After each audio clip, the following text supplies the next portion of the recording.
Hi, my name is Mike Bollong, and I am an assistant professor in the Department of Chemistry at Scripps Research.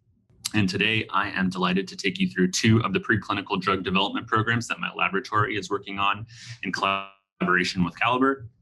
And so before we dive in, I thought I'd tell you a little bit about our strategy and our research interests. So we are a chemical biology group. We make full use of the screening center at Caliber to understand if a drug like small molecule might be identified for a specific biological question that we are asking. So we use these pharmacological screens as a surrogate for doing genetics type screens. This ultimately allows us to gain new insights about cell biology, but also turns our discoveries rather quickly into the starting points really for new medicine. One particular area of interest that I think has been ill-addressed by the field generally is the area of regenerative medicine, and one that I was attracted to given its inherent challenges. So specifically, my group is interested in understanding if we might be able to induce organ repair as a general research paradigm. Our bodies are continually renewing our organs on a day-to-day basis through cell proliferation, meaning that our approach would necessarily have to tell our organs new ways and instructing them of how to induce cell division through these new pathways. At the heart of the two drug development programs that I'll tell you about today is that the idea that we might be able to instruct our bodies to repair themselves by turning on specific and appropriate proliferative responses in the context of our disease. Clearly, our bodies have an untapped capacity for regenerative potential. We just need to learn how to access that capacity using the tools of chemistry. And so the first story I thought I would tell you about today has to do with stem cells of the lung. All of our organs really contain stem cells, and our lung is no different. So as you likely know, the primary unit of gas exchange in the lower airway is a sac-like structure called an alveolus. And for the purposes of today's talk, I want you to remember one cell type in particular, and that is called an AEC2 cell or an alveolar type 2 cell. These cells secrete surfactant, which is essentially a soap-like substance so that the lung does not collapse when you breathe.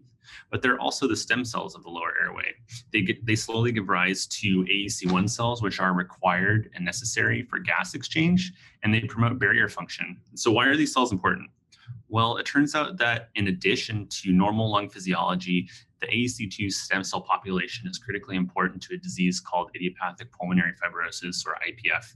So IPF had historically been largely thought of as a disease of scarring, and its source had been enigmatic until recently, at which point pioneering work by the work of Paul Noble and others has shown that IPF is really a disease driven by ineffective lower airway regeneration.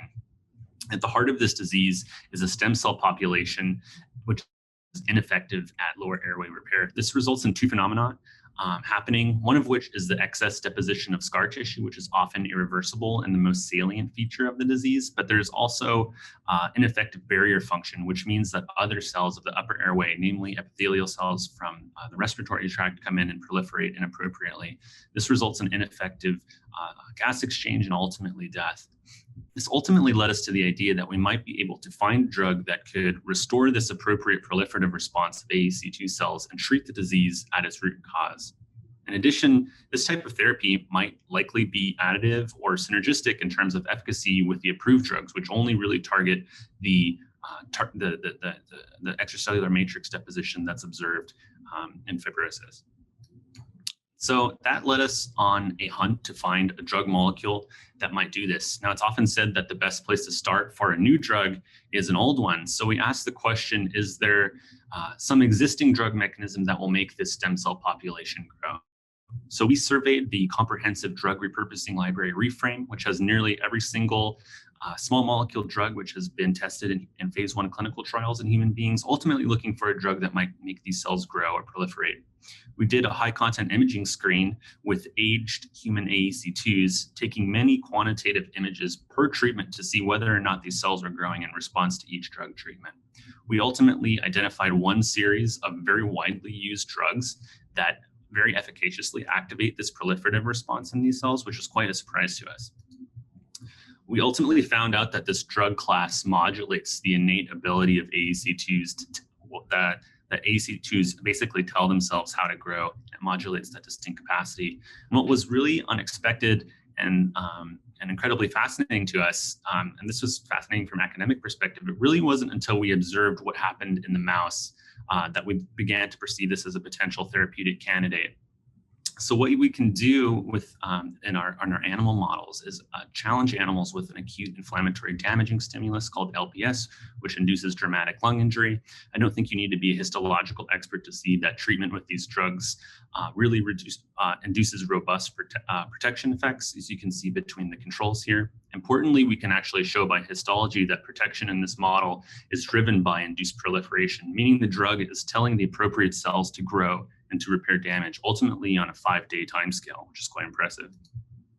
We additionally demonstrated that this series of approved drugs was efficacious in a different model of lung damage. In this case, a model which mimics what naturally occurs in idiopathic pulmonary fibrosis. Here I'm showing that this drug class we ultimately identified as more efficacious than current standards of care drugs. In this case, it's a drug called pirfenidone, and that's read out by multiple metrics of lung and organismal health. And so something that I'm not showing that is equally, if not more impressive, is that this drug class can be co-dosed with another standard of care drug called nintedanib, and that the combination of both drugs together results in a synergistic effect on lung health in this model that is considerably better than either drug alone. An important issue here that I'm showing in this lower right-hand corner is that the doses required for drug are incredibly high, 5 to 20-fold times that's clinically achievable in human beings, meaning that we don't think that we can achieve that dose with any of the particular drugs that are approved for this class because they were not designed really for long-term lung exposure. And so that's not great from a direct drug repurposing point of view, but it gave us the unique opportunity to make really fantastic lung localized versions of these drugs. So these would be molecules that would be inhaled, but are chemically modified in such a way that they have long-term residence time in the lung, but do not have good exposure to the systemic circulation. Literally the first molecule we made as a proof of concept of this idea, a molecule called NZ97, demonstrated tremendous lung partitioning when dosed to the lung. We can see from the PK curves on the right that NZ97 displays an essentially flat PK curve with high lung exposure and low plasma levels, while the approved drug it was based on is rapidly cleared within a few hours. We can additionally dose this drug at very low levels and observe protection in an acute lung injury model. This basically allows us to spare the dose of the clinically approved drug by about 50-fold. We can also observe protection with this model, basically with this proof of concept molecule and mouse bleomycin models. In this case, the drug is cleared so slowly that we can dose the drug every 4 days and maybe even once a week and still observe efficacy in this dosing regime. This has led to a very expansive drug development effort where we have explored a lot of the lung retention chemistries and tolerabilities of these compounds. And the good news is that these compounds are very efficacious and incredibly well tolerated. Our goal is to have a nebulized formulation of our preclinical candidate by the middle of this year. And ultimately, our goal is to have finished our IND enabling studies by the end of the year and be in phase 1 clinical trials at some point during 2022. So I thought I would recap some key points of this project, namely that this approach is, to our knowledge, the only regenerative approach towards treating IPF, and certainly the one that addresses IPF at its etiological core. This is really in contrast to inhibiting inflammation or inhibiting fibroblast signaling like all of the IPF molecules in the pipelines of all major pharma companies. We additionally think that these drugs will be safe because this mechanism really only augments an endogenous pathway that AEC2s themselves use to modulate their proliferative activities in response to damage. And lastly, I think it's worth mentioning that we're exploring how we might modulate lower airway repair as therapy for other disease states, including COVID-19, which is a key worry at present, COPD, which kills roughly 5% of all human beings on Earth every year, and ARDS, an indication for which there are still no good therapies. And so next, in the next story, I thought I would tell you about our work in organ size control and manipulating a key growth pathway. And so if you've ever wondered why your organs stay the same size as they do, is because there's, of course, a pathway that controls that process. In animals, organ size is controlled by the hippo-YAP pathway, which consists of YAP, which is essentially a transcriptional gas pedal telling cells to grow until organs get to a certain size and density, as well as the hippo pathway, which acts to counteract YAP and inhibit its pro-growth activities in cells. So when you delete hippo pathway components in animals, you get organ size expansion. And you can see that this pathway is well conserved from flies to mammals, as deletion of hippo in either fly eyes or mouse livers results in extreme overgrowth. So really the question is, why are we interested in this pathway? Well, it turns out of the pathways controlling mammalian regeneration, YAP is one of the very few that's actually known to be conserved in mammals. So it's known that YAP actually controls the proliferation and stemness of multiple epithelial precursor populations. So based on this, we came up with the fairly simple idea that you might be able to turn YAP on with a small molecule drug in the context of disease. This would result in reparative proliferation, at which point we could stop dosing the drug, and that would in principle mitigate specific concerns with inducing proliferative disease, namely cancer. So ultimately, our research as to good indications led us to chronic wounds as the first indication for using a YAP activating small molecule. I'm sure many of us have had firsthand experiences with chronic wounds, probably knowing someone who has had one. As an example, it's worth mentioning that there are at present up to 4 million diabetic foot ulcers at present in the United States. Clearly, this is an unmet medical need. A very shocking statistic is actually half of the people that are diagnosed with a DFU will not survive the next 5 years. Unfortunately, there's only one regenerative therapy approved. It was developed over 20 years ago, and it doesn't work very well. And here our approach is really quite a simple one. Can we identify a metabolically soft drug that activates YAP when it's applied topically? This would overcome the stalled cell proliferation that's observed in chronic wounds and help to close the wound as soon as possible by increasing cell division. Importantly, YAP really augments multiple phases of wound healing, including telling keratinocytes to grow, activating wound healing myofibroblasts, and reactivating the wound. So we think a small molecule YAP activator would be beneficial for chronic wounds, but one really didn't exist when we started this project.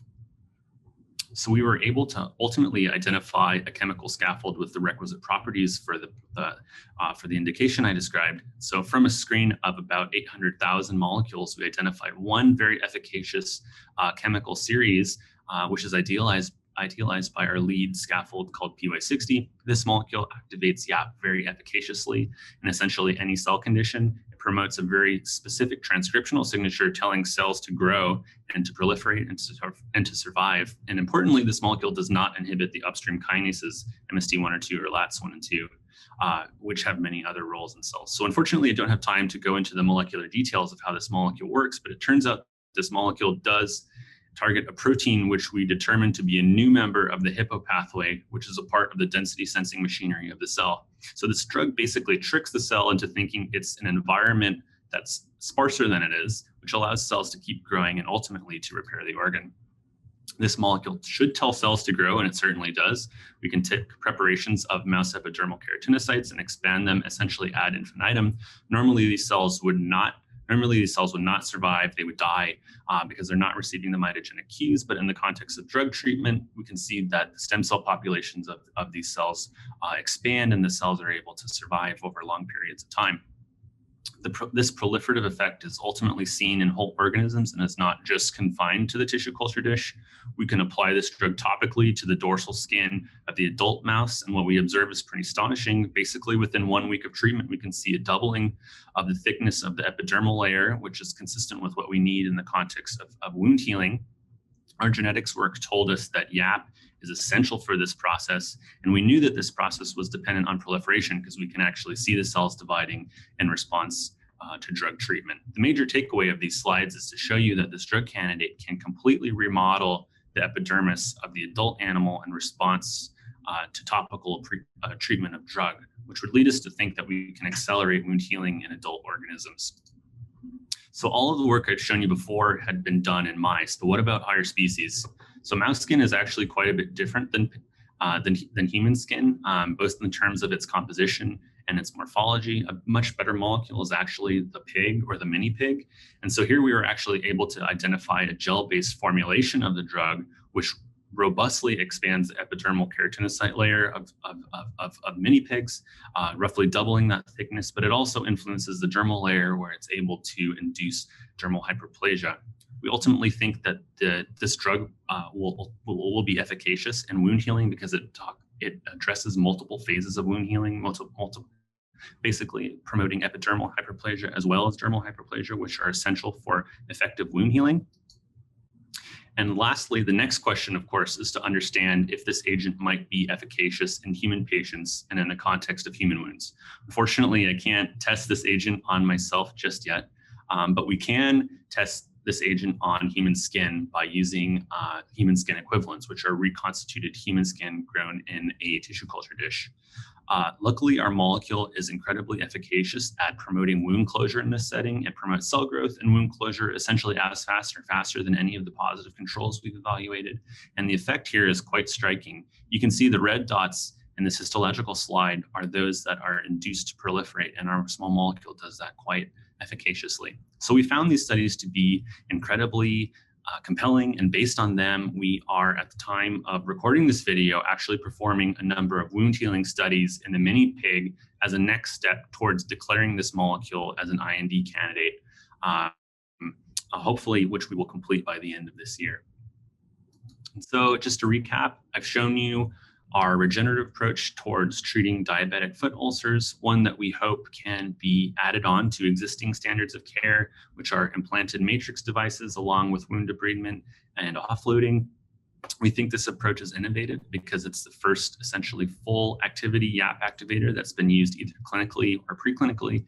And lastly, I'd like to just point out that we are expanding our efforts in this space. We now have multiple scaffolds which activate YAP very potently in cells, and we're ultimately trying to generate second generation molecules, hopefully that we can take into other indications in internal organs, especially heart failure. And so we think the future of these sorts of therapies is incredibly bright, and I'm looking forward to a future where regenerative therapies are part of the standard toolkit for treating diseases of aging. I hope the work I showed you today helps to spur on efforts in this space. And now, just lastly, I'd like to thank the folks who were involved in this effort, the principal scientists leading the actual experimental efforts. Sita Shao, for example, has been running the entire AAC2 preclinical program, and Anita Dreslak and Maya Boulos have been leading our efforts into YAP. I'd also like to thank you very much for your attention, and I'd be delighted to take any questions during the Q&A or during the breakout room session. Thank you very much. My name is Kristen Johnson, and it's nice to be here and be able to tell you about one of the projects, which is in our group at Caliber, which is a division of Scripps Research, where we've been focusing on drug discovery and identifying ways to improve the joint and the liver through regeneration. I'd like to start today by thinking about osteoarthritis, which is a disease of aging, which you may or may not heard of, but it is a huge unmet medical need. Patients with OA progress through the course of their lives, and their joints have been injured through running or various different overuse, but also just during the course of getting older. Approximately 40 million people actually suffer from osteoarthritis, and these patients do not have any therapeutic option that they can take other than some things which may or may not alleviate pain. Unfortunately, these patients often progress and have to move towards a surgical procedure, which is very invasive and can allow, through a replacement of that joint, more movement and seamless ways of life. But what we're looking to do here at Scripps Research, and what we've already done, is invented two different paradigms by which we may be able to potentially improve the lives of patients. So this started about many years ago. In 2012, K34 was actually one of the first new paradigms for OA that was invented. We actually started by running a small molecule screen and identifying a molecule which we named cartagenin. This molecule was published and now has been widely followed up by many different researchers in the field. What we did here at Scripps is we actually took that drug, optimized it so that it could be ready to be injected into patients. And now we've actually completed a phase 1 clinical study, which I'll show you some of the results from in just a moment. But what we did before we moved into patients was we looked to understand a little bit about the mechanism of action. And we found that K34 is really a new paradigm because it directly targets the endogenous stem cells and leads to the differentiation of those cells into healthy articular cartilage. You see, in your joint, we have bone and cartilage and the synovium, which all plays a role in terms of leading to that injury or the pain that the patients experience. So with K34, we can not only provide appropriate differentiation of the cells, we found that it can actually activate cartilage gene transcription, it can promote protection of the existing articular cartilage, and it leads to an effective repair in both rodent and canine animal models of osteoarthritis. What we also found is that cartogenin itself can reduce inflammation and lead to osteoarthritis pain relief, at least in rodent models. So let me tell you a little bit more about the mechanism by which K34 is working. As I mentioned, it targets the endogenous progenitor cells, and these are cells which normally exist in articular cartilage. They have a role of helping to slightly repair the joint under normal wear and tear. But unfortunately, as we age, their ability to do this is limited, and it actually goes awry. In a sense, they no longer produce the right type of matrix. So what we did is we capitalized on that by using K34, because what we do is we actually inject it directly into the articular space, so into the knee joint itself. And this then basically directs the chondrocytes to become healthy cells and begin to secrete the appropriate matrix. This can be used on its own in a phase 1 clinical study, as we did, as well as it could complement other stem cell-based therapies, such as autologous or allogenic stem cells, and work in a paraquin manner, which is also another approach for osteoarthritis that's being investigated in trials. So let me give you a glimpse of what we found in our phase 1 study. We were able to complete last year in 2020 a 60 patient osteoarthritis study. And I'd like to just thank the California Institute for Regenerative Medicine. They've actually sponsored this clinical trial, as well as much of the work that took place to develop K34 and run all of the non-clinical studies that needed to be done before we could reach the patients. So what we found in this study was that first and foremost, K34 is safe and well tolerated. We had patients who received one injection of K34 into their knee, as well as patients who received 4 injections over the course of a month. In that second group, or the multiple ascending dose patients, we followed those patients we followed them for 6 months. And there we were able to see in both groups of patients that K34 had a nice and consistent predictable plasma exposure. And this tells us that K34 was behaving exactly as one had seen in the animal models we tested before. In addition, K34 did not cause any treatment emergent adverse events that were dependent upon the dose or the amount of times that K34 had been injected. And so all of this is good news and allows us to know that putting K34 into humans is safe.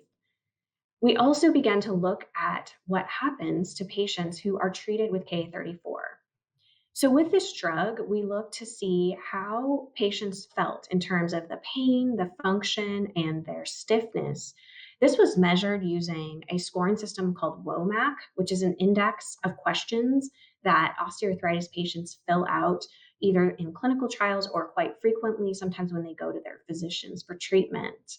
So in that, as you can see on the right side, with our 400 microgram dose group, we saw a trend of significance where patients over the course of time had an improvement in their function, as well as their pain, and some of the other readouts, which I'm not showing you here today. So this is great and exciting preliminary data to help us understand that K34 could potentially be improving aspects of OA patients' lives. So we dug into this a little bit further by using a response criteria that's very similar to many different knee osteoarthritis trials and how we can categorize patients who responded or didn't respond. So if you had a 40% change from your baseline, so how you felt on the first day that you tried, you came to the clinic, we saw that looking out at day 90 on the right side, patients who were in that responder category dose dependently increased along with the increase in amount of K34, which was given to those patients.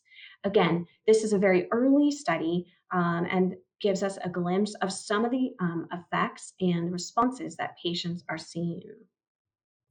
So, just to summarize, what we found with K34 is that in a 60 patient OA trial in phase 1, both patients who received single and multiple ascending doses of K34, the drug was safe and well tolerated by all the patients.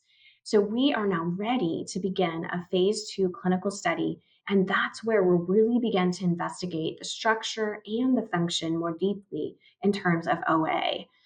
In this study being smaller and only measuring patients out for 6 months, we can't make a judgment call whether or not there was an increase in the amount of articular cartilage, and this is exactly what we're interested in doing in phase 2.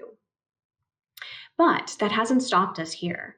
We actually have been moving forward in the musculoskeletal disease area to try to find other ways in which we can continue to help these patients. One of those is with the development of an extended release formulation for K34. As I mentioned, some of our patients got weekly doses of the molecule. And of course, this is not practical for patients thinking about a chronic disease that may span the course of 2 or 3 decades of their lives.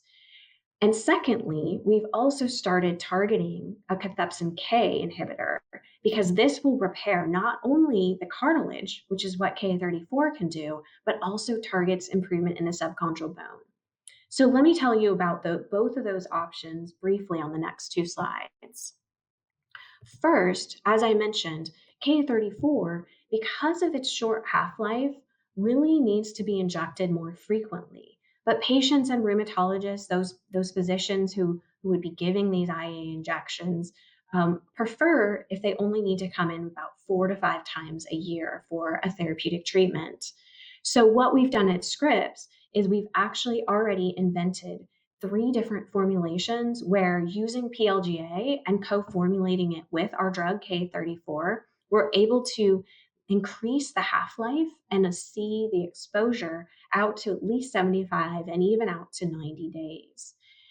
We took one of those formulations and we've investigated those preclinically. So at the bottom of the slide on the right side, you're looking at a efficacy model in rats where a medial tibial degeneration score was improved by a reduction in the total score, as you see with the arrow, when treated with an extended release formulation. This was very, very similar to what's seen by other competitors, as well as what the drug which we directly delivered in the phase 1 study. So we're really excited to be able to move K34 forward either through an extended release option or through continuing studying the immediate release version, which we tested in the phase 1. But that doesn't negate the fact that we know other patients may have other skeletal diseases, which could be challenging, as well as have a need for improvement in the growth of their subchondral bone. So you can see in the gray part of the cartoon that the osteoclast and the osteoblast help make up the subchondral bone. And this is something that also can become injured or degraded over time in patients. So one of the targets we're interested in investigating and have already started and identified inhibitors in this pathway is we're able to look and see at cathepsin K. It's an enzyme which actually breaks down the bone. And we've also found that when you knock it down, this leads to an increase in the production of matrix, both in cartilage and bone. So we're really excited, and hopefully next time I'll be able to tell you more about how we've progressed this therapeutic treatment to go in combination or as a surrogate along with K34. So let me tell you for the last couple minutes, let's think about transitioning into the oncology realm and patients who may need a liver resection and then, of course, need their liver to regrow. There's many patients who have hepatocellular cancer or who also have colorectal cancer, where liver metastases invade much of the liver.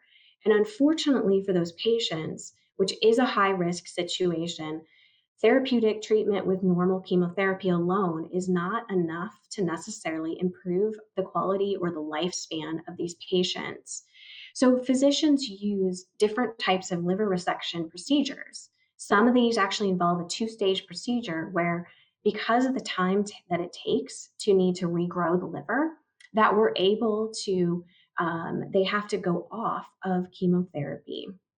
What we're looking at to do at Scripps with our regenerative drug, which improves liver regrowth, is to actually aim to shorten the treatment for those patients. The exciting part about that is it may open up the opportunity to allow more patients to undergo this surgery. So let me tell you a little bit about this molecule that we've invented. It targets something called MST1, and this is a kinase which exists in the YAP signaling pathway, which is one that is quite well known to be able to increase organ size, also mediates cellular stress, and limits apoptosis. So it promotes survival of many different tissues, but particularly in the liver. It's been shown already that if you knock out MST1 and MST2, that liver regeneration in aged mice, which really doesn't happen on its own, can be restored. And even further, others have taken small molecules and shown, after removing a portion of the liver, that the MST1 inhibitors can drive this regeneration and growth. So what we did here at Scripps is we actually did a high throughput screen to identify MST1 inhibitors. And we have two candidates which are getting close to be ready for IND enabling studies, the studies in which we really pressure test and understand if they are ready to enter into the clinic. So what we found functionally is that these MST1 inhibitors are actually able to expand hepatocytes, so the cells which exist in the liver, in an ex vivo situation. So we took our compounds and we took primary hepatocytes from rats and we stimulated them and found that we were able to increase the growth and the numbers of cells along the right lineage. And furthermore, and what I would say is even more exciting, is we were able to take mice in which we did a liver resection and monitored what happened in the case when we treated with two of our lead candidates for 48 versus 72 hours in vivo. We can see a nice increase in size in the weight of the liver itself, as you can see on the bottom left graph, was significantly increased with treatment of the MST inhibitors, as well as there was no significant changes in terms of liver enzymes or organ weight, other organ weights, which gives us a manner in which we may be able to proceed with this approach in the clinic. So as I finish up today, I just want to remind you that Scripps research really has pioneered many different regenerative approaches. Two of them include thinking about cartilage repair. And in that realm, we have already tested and completed a successful phase 1 with K34 and are ready to move into a phase 2 study where we begin to thoroughly investigate the efficacy of that drug in OA patients. We're expanding our effort in musculoskeletal disease to look for extended release of K34, as well as improving the lives of patients through a CAT-K inhibitor. And finally, when we think about the field of oncology and patients who are needing to have regeneration in their liver, we have been moving forward and found that MST1 inhibition can actually lead to an accelerated liver regeneration. And this may actually allow for more patients to be candidates for those procedures, which could increase their survival. First of all, I'd like to just thank all of the investigators and scientists involved in these projects. And finally, I'd like to just thank you for allowing me to share this work with you. Hello, I'm Jeff Kelly in the Department of Chemistry, and it's a real pleasure to address this distinguished group regarding our efforts towards discovering lysosomal flux activators for the purpose of ameliorating neurodegenerative diseases. One of the established mechanisms to mediate lysosomal flux is through a process called autophagy, which is a cellular recycling pathway. And why we're interested in this autophagy process is that this process degrades damaged mitochondria, protein aggregates, and protein RNA aggregates, as well as restoring lipid disequilibrium, the hallmarks of many neurodegenerative diseases. So this process starts by a double membrane structure wrapping around the substrates to be graded. And then this expands into an autophagosome, and the autolysosome that results eventually fuses with the lysosome, which is a denaturing environment that takes apart difficult to disassemble structures, and owing to the 60 hydrolases that are there, efficiently degrades them. And of course, the small molecules that make up the macromolecules can be reused by the cell.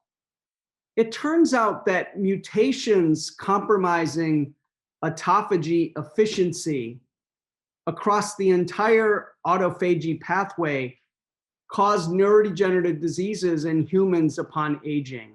So the genetic evidence supporting the concept that if we activate this pathway, it should benefit people with neurodegenerative diseases is compelling. The hard part in discovering autophagy flux activating small molecules is that it wasn't obvious when we started this how to do a high throughput screen. So we finally, after a lot of thinking, focused in on the concept of making lipid droplets. And the way you do that is you feed cells oleic acid. They don't like that, so they convert the fatty acid into triacylglycerides, and then they package it into a spherical monolayer. And it turns out that small molecule dyes like BODIPI that are non-fluorescent in the cytosol become fluorescent when they integrate into the lipid droplets. So it's quite easy to distinguish what a control like adding DMSO to the cells does versus the panel on the right reflecting what happens when an autophagy activator or lysosomal flux activator is added, where you can see that the lipid droplets are cleared. And then, of course, we'll also discover lysosomal flux inhibitors through this process. So we set the bar pretty high for identifying hit compounds. We wanted compounds that reduced lipid droplet area by at least 50%, didn't cause cytotoxicity, and were functional at a concentration below 5 micromolar. So specifically, we used a pancreatic cancer cell to do the high throughput screen, and that was a fateful decision decided on by Kristen Johnson, our colleague at Caliber. And the reason that cell choice is important is because this cell is very flat and it grows to a uniform circumference, which is very useful for doing high content imaging. So we first treat these cells with oleic acid to make the lipid droplets. And then for an additional 20 hours, we treat with one of a million small molecule candidates that could become our lysosomal flux activators.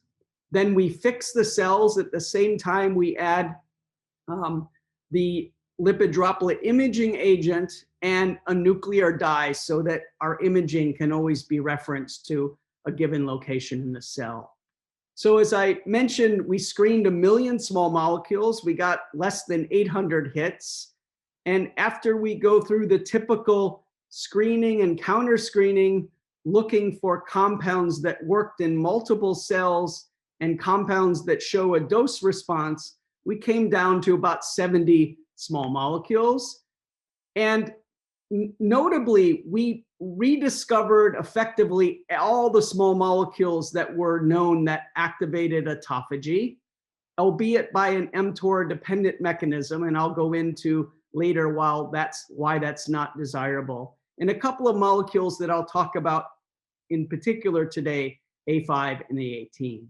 So we characterize these molecules by a number of established autophagy assays. One of them is the demonstration that LC3-1, which is typically in the cytosol, upon autophagy flux activation is lipidated, recruited to this autophagosome, and in a gel, a Western blot, you can easily see in a dose-dependent fashion, compound A5 increases the presence of LC3-2, which reflects an increase in lysosomal flux. Now, importantly, we seek mTOR-independent lysosomal flux activators. So heretofore, most of the compounds that activate autophagy work by inhibiting mTOR. That's a problem because inhibiting mTOR leads to immunosuppression, and that's the last thing you want to do in elderly people who are at higher risk for infectious diseases. So compounds like rapamycin, which are used to suppress organ rejection by immunosuppression, bind to FKBP, and the complex inhibits mTOR, and that prevents the phosphorylation of this important kinase, S6 kinase. So you can see that rapamycin is very effective at inhibiting the phosphorylation of S6 kinase, and in so doing, activating autophagy, whereas molecules like A5 and A18 and other molecules I'll talk about today, in fact, don't inhibit mTOR at all. And in fact, if you look at the ratio of phospho-6 kinase to S6 kinase, in the compounds we discovered that are mTOR independent, this ratio actually goes up a little bit in a dose-dependent fashion, whereas mTOR inhibitors like rapamycin show a very strong downward trend as a function of dose.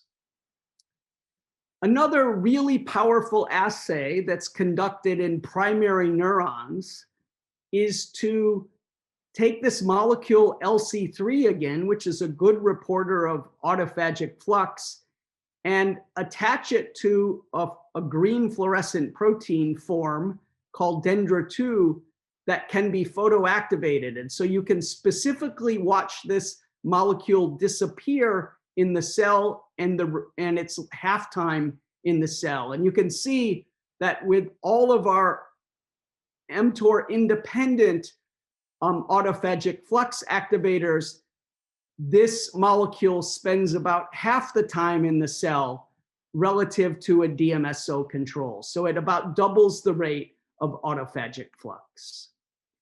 So the next thing we wanted to do was to see whether these compounds would be useful in important neurodegenerative diseases like frontotemporal dementia and Alzheimer's disease, which are caused by the aggregation of this intrinsically disordered microtubule binding protein called tau.